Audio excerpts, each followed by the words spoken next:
आदरणीय सज्जनों एवं बहनें, मैं वेद के संदर्भ में लगातार आप लोग के सामने प्रस्तुत कर रहा हूँ, किंतु बीच बीच में कुछ सामायिक जो घटनाक्रम होता है उस विषय में भी विचार दे देना आवश्यक होता है, जिससे कि लोगों को हिंदू समाज के खूबियाँ और कमजोरियों को समझने की भी कोशिश करना चाहिए। हमारा सनातन धर्म अर्थात हिंदू धर्म लाखों वर्ष प्राचीन है। इसकी एक अपनी समृद्ध सभ्यता और संस्कृति है, लेकिन 800 वर्ष के गुलामी के कारण पर्याप्त धार्मिक शिक्षा के अभाव में कई जगह कमजोरियां उत्पन्न हो जाती हैं। वर्तमान समय में देश पुनः सशक्त हो रहा है और भारत विश्व गुरु की ओर अग्रसर है, किंतु जो घटनाएं आती हैं सोचने के लिए विवश करता है। अभी कुछ दिन पहले घटना घटी है, बिहार के माननीय मुख्यमंत्री जो बिहार के विकास में सतत तत्पर हैं, इसमें कोई दो मत नहीं कि बिहार को उन्होंने चतुर्दिक विकास किया है, लेकिन जो घटना घटी है ये सोचने के लिए मजबूर करता है। एक पूजा समारोह में जब तिलक उनको लगाया जा रहा था, तिलक लगाने से उन्होंने इनकार किया। ऐसी बात नहीं कि वो राष्ट्रभक्त नहीं है, वह राष्ट्रभक्त हैं, वह सजग हिंदू हैं, लेकिन उन्होंने ऐसा किया। फिर जब मुसलमानों का मदरसा के कार्यक्रम में गए तो मुसलमान लोगों ने उन्हें टोपी पहनाने की कोशिश किया, उन्होंने टोपी पहनने से इनकार किया। ये बात अच्छी है कि वो टोपी पहनने से, मुस्लिम टोपी पहनने से इनकार किया। आखिर मुस्लिम ये सोचते ही क्यों हैं कि हम किसी को अपनी टोपी पहनावें? क्या टोपी पहनाने से लोग मुसलमान बन जाएगा? लेकिन उनकी एक मानसिकता है कि हम अगर अपने को लोगों को, जो खास करके हिंदू नेता हैं, उन्हें उस प्रकार के लिबास पहना दें, उस पर टोपी पहना दें, पगड़ी बांध दें और माथे पर कुछ इस प्रकार का चीज़ रख दें जो जाकर किसी मजार पर चढ़ावें, तो उनसे उनको अपना एक लगता है कि हम सशक्त हो रहे हैं। ऐसी बात नहीं। मुस्लिम समाज में भी 72 फिरका हैं, आपस में काफ़ी लड़ाई है, एक दूसरे के अलग अलग मस्जिद है, अलग अलग लोगों का कब्रगाह है और अलग अलग लोगों का उपासना पद्धति में भी कई प्रकार की भिन्नता है। हिंदू समाज में ये भिन्नता नहीं है। हिंदू समाज में अनेकता में एकता जो सब लोग बोलते हैं गलत है, आंतरिक एकता है। लेकिन आखिर ऐसा क्यों होता है?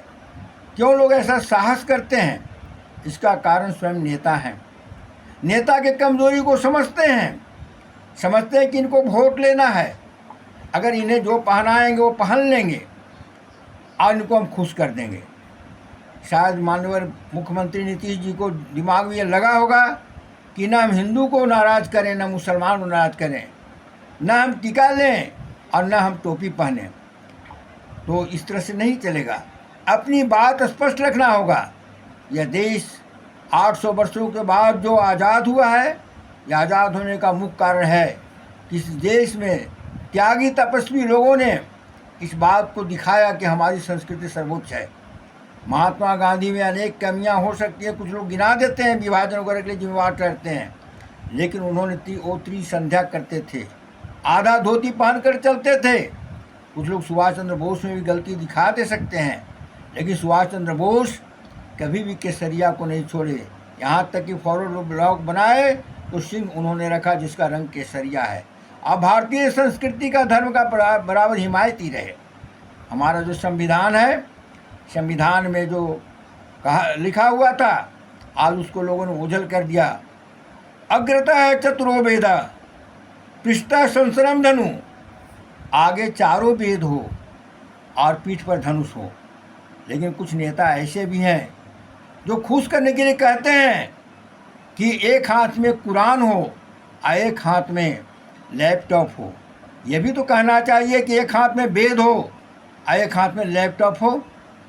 तो इस प्रकार के हमें अपना आग्रही बनना पड़ेगा, अपनी प्रतिबद्धता को दिखाना पड़ेगा। अपना जो वेद है, ऋग्वेद है, यजुर्वेद है, सामवेद है, अथर्ववेद है, और भी जो धार्मिक ग्रंथ हैं, जैसे श्रीमद् भागवत गीता है, श्री देवी भागवत गीता है, इन ग्रंथों को स्मृति ग्रंथ हैं, ब्रह्मसूत्र हैं, इन सभी को पाणिनि व्याकरण हैं, पतंजलि योग शास्त्र हैं, इनको प्रचार तो हो रहा है, लेकिन अब घरों में इसको रखने की ज़रूरत है।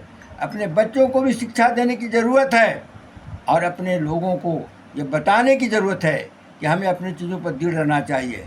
वह दिन लोगों को याद रखना चाहिए कि गुरु गोविंद सिंह के 2 बच्चों को जब चुना जा रहा था दीवार में, उनसे पूछा गया कि क्या तुम अपना धर्म बदल सकते हो? उन्होंने कहा, मेरा धर्म अपने आप में बहुत श्रेष्ठ धर्म है, मैं बलिदान दूंगा लेकिन नहीं बदलूंगा। और दीवार में चुनना स्वीकार किए। जीते जी दोनों बालकों को दीवार में चुना गया, जो वीर बाल दिवस के रूप में आप मनाया जाते हैं, हम लोग मनाते हैं। ये माननीय प्रधानमंत्री नरेंद्र मोदी जी का ये सराहना है कि उन्होंने देश को ये बताने की ज़रूरत किया है। लेकिन केवल अवकाश से नहीं होगा, हर घरों में इस बात की ज़रूरत है कि लोग अपने आप को इस प्रकार से ये करें। भारत का चतुर्दिक विकास हो रहा है और जो भी आज जो आप देख रहे हैं विकास जो लोगों ने किया है, बाहर के लोगों ने जो विमान बनाया, हमने उसको अपने अनुसरण किया। क्या अपने धर्म ग्रंथों में नहीं लिखा हुआ है? आखिर हम क्यों नहीं पहले बना सके? लेकिन हम अपने चीज़ों को श्रेष्ठ न समझ कर दूसरे को अनुसरण करते हुए रहे, हमारा दिमाग उधर नहीं गया। अब ये समय आ गया है कि हम ये विवेचना करें और विवेचना करके जानें कि कैसे हम ठीक कर सकते हैं। अभी जो बना है, कई प्रकार के विमान बने हैं, विमान में इस तरह की बातें आई है। जैसे एक प्रसंग आया है कि जब राजा दक्ष यज्ञ किए और एक में आमंत्रण देवताओं को दिए, देवता लोग जो विमान से जा रहे थे, देव कन्याएं जो गीत गा रही थी, धरती पर लोगों को सुनाई पड़ रहा था। अभी जो विमान है आवाज़ काफ़ी है, धरती के इतने नीचे उड़ नहीं सकता है। क्या यह टेक्नोलॉजी क्या नहीं हो सकता है? आज जो छोटे यंत्र बन गए हैं, जो कृषि उपकरण के रूप में आ रहे हैं, या जो कई तरह की चीज़ों को रिमोट से कंट्रोल करके हवा में उड़ाया जा रहा है, वो सारी चीज़ जो है एक दिन विकसित होकर के इस प्रकार का रूप ले सकता है। तो भारत को अपने विज्ञान को आगे बढ़ाने के लिए भारत को अपना संस्कृति को भी अपना सही ढंग से अपनाने की ज़रूरत है। पूजा पाठ में हम लोगों को धोती पहनना चाहिए, बच्चों को प्रेरित करना चाहिए धोती पहनने के लिए, महिलाओं को साड़ी पहनना चाहिए, प्रेरित करना चाहिए। जब मैं जाता हूँ तीर्थ स्थलों पर तो देख करके मन बड़ा ही अजीब होता है। जब देखता हूँ कि अब धोती पहनने वाले बहुत कम लोग दिखाई पड़ते हैं, साड़ी पहनने वाले आधे लोग दिखाई पड़ते हैं, बच्चे तो दिखाई नहीं पड़ते हैं। क्या वो समय आएगा जब धोती जो है एक जो है अदृश्य हो जाएगा?